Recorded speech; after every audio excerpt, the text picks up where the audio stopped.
യഥാർത്ഥത്തിൽ ഈ നമുക്ക് 18-ാം തീയതി വരെ ആയിരുന്നു ഇതുമായി ബന്ധപ്പെട്ട സമയം. 18-ാം തീയതി അൺകളക്റ്റഡ് ലിസ്റ്റ്, അൺകളക്റ്റബിൾ എന്ന് പറഞ്ഞുകൊണ്ടാണ് 24 ലക്ഷം ആളുകളെ വോട്ടർ പട്ടികയിൽ നിന്നും പുറത്താക്കിയത്. അൺകളക്റ്റബിൾ എന്ന് പറഞ്ഞുകൊണ്ട് അതിനുശേഷമാണ് അൺമാപ്ഡ് എന്ന രീതിയിൽ 20 ലക്ഷം ആളുകൾ കൂടി പുറത്താണ് എന്ന് പറയുന്നത്. യഥാർത്ഥത്തിൽ 24 ലക്ഷം ആളുകൾ അൺകളക്റ്റഡ് എന്ന് പറഞ്ഞതിൽ ഇരട്ടിപ്പ്, മരിച്ചവർ, സ്ഥലത്തില്ലാത്തവർ തുടങ്ങി ലിസ്റ്റ് ചെയ്യിപ്പിക്കുന്ന കാര്യത്തിൽ പോലും രാഷ്ട്രീയ പാർട്ടികൾക്ക് ഫലപ്രദമായ ഒരു വെരിഫിക്കേഷൻ നടത്താൻ സാധിച്ചിട്ടില്ല. പല സ്ഥലങ്ങളിൽ നിന്നും മരിച്ചു എന്ന് പറയുന്നവർ മരിച്ചിട്ടില്ല എന്ന് പറയുന്ന കാര്യങ്ങൾ വരുന്നുണ്ട്.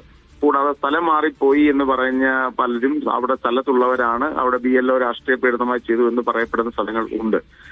പിന്നെ അതോടൊപ്പം ഇരട്ടിപ്പ് എന്ന് പറഞ്ഞാൽ ഇരട്ടിപ്പല്ല, 2 വ്യക്തികളാണെന്ന് പറയപ്പെടുന്ന കാര്യങ്ങൾ ഉയർന്നു വന്നിട്ടുണ്ട്. പക്ഷെ ഇത് ഇലക്ഷൻ കമ്മീഷൻ അങ്ങേയറ്റം ധൃതി പിടിച്ചു. അതായത് ഇവരൊരു ഈ അൺകളക്റ്റബിളിന്റെ ലിസ്റ്റ് തന്നെ കളക്ട് ചെയ്യാനുള്ള ലിങ്ക് എല്ലാവർക്കും ലഭ്യമായത് ഇത് തീരുന്നതിന്റെ തൊട്ട് മുമ്പ് ദിവസം മാത്രമാണ്. അപ്പോൾ ഇതാണ് ഈ ആദ്യ ഘട്ടത്തിൽ അൺകളക്റ്റബിൾ എന്ന് പറഞ്ഞ് മരിച്ചു, സ്ഥലത്തില്ല എന്ന് പറയുന്ന കാര്യത്തിൽ പോലും പൂർണ്ണമായ വെരിഫിക്കേഷൻ ഫലപ്രദമായി നടത്താൻ സാധിച്ചിട്ടില്ല എന്ന യാഥാർത്ഥ്യം നിലനിൽക്കുമ്പോഴാണ് അതിന് പുറത്ത് പ്രസിദ്ധീകരിക്കാത്തൊരു ലിസ്റ്റ് എന്ന് പറഞ്ഞാൽ അൺട്രേസ്, അൺമാപ്ഡ് എന്ന രീതിയിൽ എന്ന് പറഞ്ഞാൽ രേഖകൾ മറ്റു തുടങ്ങിയ മറ്റു 20 ലക്ഷം കൂടി വരുന്നത് വളരെ അശാസ്ത്രീയവും അത് മാത്രമല്ല എന്താ പറയുക ഇത്രയും ധൃതി പിടിച്ച് ഈ രാജ്യത്തെ കോടിക്കണക്കിന് മനുഷ്യരുടെ അടിസ്ഥാനപരമായ പൗരത്വം ഉറപ്പുവരുത്തേണ്ട, അവരുടെ വോട്ടവകാശം ഉറപ്പുവരുത്തേണ്ട, ഈ രാജ്യത്തിന്റെ ജനാധിപത്യത്തിന്റെ അടിത്തറയായ വോട്ടേഴ്സിനെ കുറിച്ചാണ് ഇത്ര ലാഘവബുദ്ധിയുള്ള പ്രവർത്തനങ്ങൾ ഉണ്ടായിരിക്കുന്നത്. യഥാർത്ഥ ഇലക്ഷൻ കമ്മീഷൻ ചെയ്യേണ്ടത് ഇത് എന്യൂമറേഷൻ പ്രോസസ്, അതായത്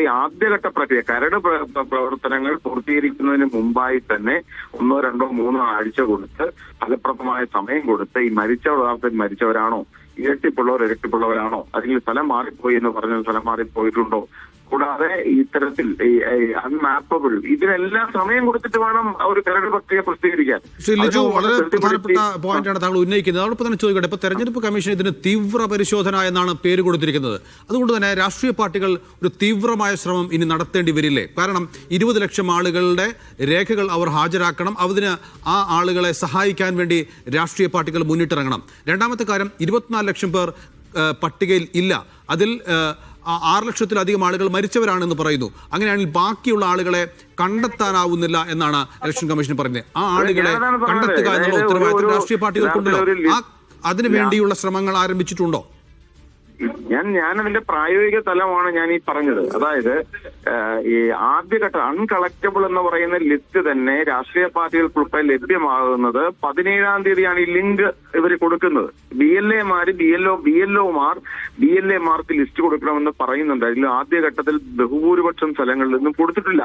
ഇവരാരെങ്കിലും വിളിച്ച് ഒപ്പിട്ട് ആ പ്രോസസ് പൂർത്തീകരിച്ചു വിടുകയായിരുന്നു. അപ്പോഴാണ് തുടർച്ചയായ ആവശ്യങ്ങൾ ഉയർത്തിയ ശേഷം ഒരു ലിങ്കിലൂടെ നമുക്ക് ഡൗൺലോഡ് ചെയ്യാവുന്നൊരു സാഹചര്യം സൃഷ്ടിക്കപ്പെട്ടത്. ഡൗൺലോഡ് ചെയ്യാനുള്ള സാഹചര്യം കിട്ടിക്കഴിഞ്ഞു തുടങ്ങിയ ദിവസം തന്നെ സമയം കഴിഞ്ഞു. അപ്പൊ ഇപ്പൊ ആ പരാതികൾ നിലനിൽക്കുകയാണ്. ഇനി കരട് പട്ടികയിലൂടെ വന്നതിന് ശേഷം വലിയ കോംപ്ലക്സ് ആയ നേരിട്ട് ആളെ ഹാജരാക്കിക്കൊണ്ടുള്ള പ്രക്രിയയിലൂടെ മാത്രം ഇത് പരിഹരിക്കാൻ സാധ്യമേ ഉള്ളൂ. അപ്പോൾ അതിന്റെ പിന്നാലെയാണ് അൺമാപ്പബിൾ. ഈ അൺമാപ്പബിൾ എന്ന സാധനമൊന്നും ആദ്യം ഒരിക്കലും പുറത്തുവിട്ടിട്ടില്ല. ഇത് ഈ കഴിഞ്ഞ 18-ാം തീയതി വൈകുന്നേരമാണ് ഈ മാപ്പ് ചെയ്യാൻ കഴിയാത്ത 20 ലക്ഷത്തോളം ആളുകളുടെ കണക്ക് പിന്നീട് പുറത്തു വരുന്നത്. ആദ്യഘട്ടത്തിൽ ഇതിനെക്കുറിച്ച് പറഞ്ഞിട്ടുണ്ടായിരുന്നില്ല. എന്ന് പറഞ്ഞാൽ ഡീറ്റലൈസ് ചെയ്യുന്ന ആളുകളിലാണ് ഇപ്പൊ 20 ലക്ഷം ആളുകൾ പുറത്തു പോയിരിക്കുന്നത്. യഥാർത്ഥത്തിൽ ഇലക്ഷൻ കമ്മീഷൻ ചെയ്യേണ്ടത് എന്താണ്? അൺമാപ്പബിളും കളക്റ്റബിളുമായ ലിസ്റ്റ് പ്രസിദ്ധീകരിച്ചതിന് ശേഷം, അല്ലെങ്കിൽ അത് അവൈലബിൾ ആക്കിയതിനു ശേഷം കുറഞ്ഞത് ഒരു 2 ആഴ്ചയെങ്കിലും അല്ലെങ്കിൽ 1 മാസമെങ്കിലും സമയം അനുവദിച്ച് ആ പ്രക്രിയ ഫലപ്രദമായി നടത്തിയിട്ടാണ് കരട് പ്രസിദ്ധീകരിക്കേണ്ടത്. ശരി, അത് ഞാൻ സമ്മതിച്ചു. ഇതിപ്പോ നമുക്ക് ചെയ്യാവുന്ന ഒരു കാര്യം നമുക്ക് ചെയ്യാവുന്ന കാര്യം ഈ വരുന്ന 1 മാസത്തെ കാലാവധി പരമാവധി ഉപയോഗപ്പെടുത്താൻ രാഷ്ട്രീയ പാർട്ടികൾ വോട്ടർമാരെ സഹായിക്കുക എന്നുള്ളതല്ലേ?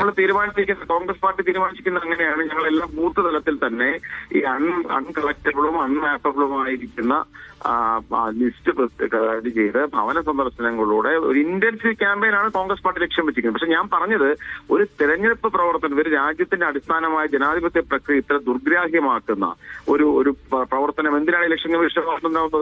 സ്പെഷ്യൽ ഇന്റൻസീവ് റിവിഷൻ എന്ന് പറഞ്ഞ് നടക്കുന്ന സ്പെഷ്യൽ ഡിലീഷനാണ്. ഒരിക്കലും ഇവിടെ അഡീഷൻ പോലും ഇല്ല. അഡീഷൻ ഇനി വരാൻ പോകുന്നേ ഉള്ളൂ. രാജ്യത്ത് ഒരിക്കൽ പോലും രാജ്യത്ത് ഇലക്ഷൻ നിയമങ്ങൾ ഇല്ലാത്തൊരു പ്രക്രിയയാണ് സ്പെഷ്യൽ ഇന്റൻസീവ് റിവിഷൻ. അത് റെപ്രസെന്റേഷൻ ഓഫ് പീപ്പിൾസ് ആക്ടിലോ 1960 റൂൾസിലോ ഇങ്ങനൊരു പ്രക്രിയ ഇല്ല. ഇത് ഇലക്ഷൻ കമ്മീഷൻ സ്വയം നടപ്പിലാക്കുന്നതാണ്.